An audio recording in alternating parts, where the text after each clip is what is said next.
Well, you might have seen the headline last week that the World Health Organization has now listed the artificial sweetener aspartame as a possible carcinogen, which can pose a cancer risk. But how much of a risk? I had a chance to speak with our diet nutrition expert, Dr. Beth Kitchen, to get some perspective on this.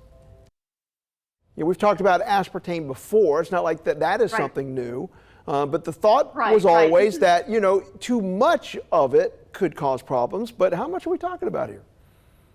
Right, and that's what the WHO, the World Health Organization, doesn't tell you with this designation. They categorize carcinogens into these different groups.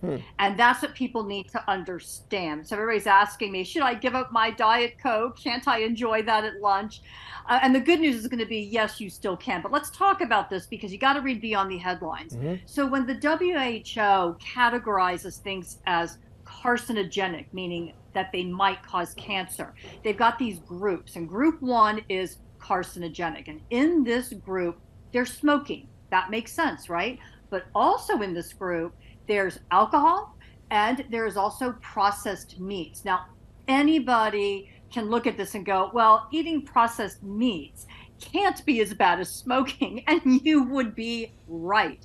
The problem with these categories is they don't quantify them, whereas smoking is a big cancer causer. Processed meats, alcohol, yes, if you overdo it, they can be problematic, but they're not as bad as smoking. So when they group these in these groups, one may not be as bad as another. They just happen to be in the same group. But it's very confusing, and it makes for some alarming headlines. Now, the second group is probably carcinogenic, and that means that there's some evidence, limited evidence, that they may be carcinogenic in humans and animal data.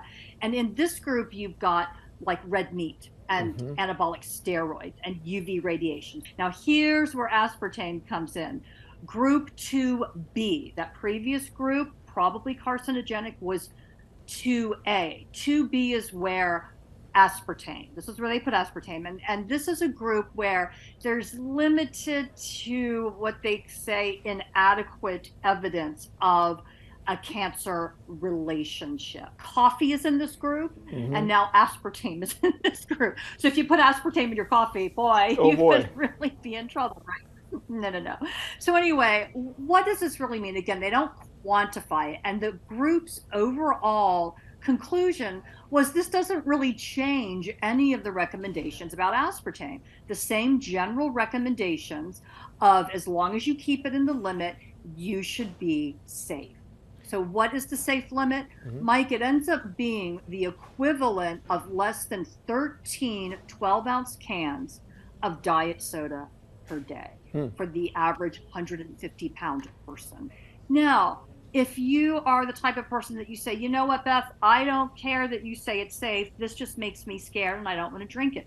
That's great. There's no reason you need to drink beverages containing aspartame or use products that have aspartame in it. There are alternatives. But if you really like that diet soda at lunch or at dinner, 1 or 2 a day is well within the safe limits. Thank you, Dr. Beth.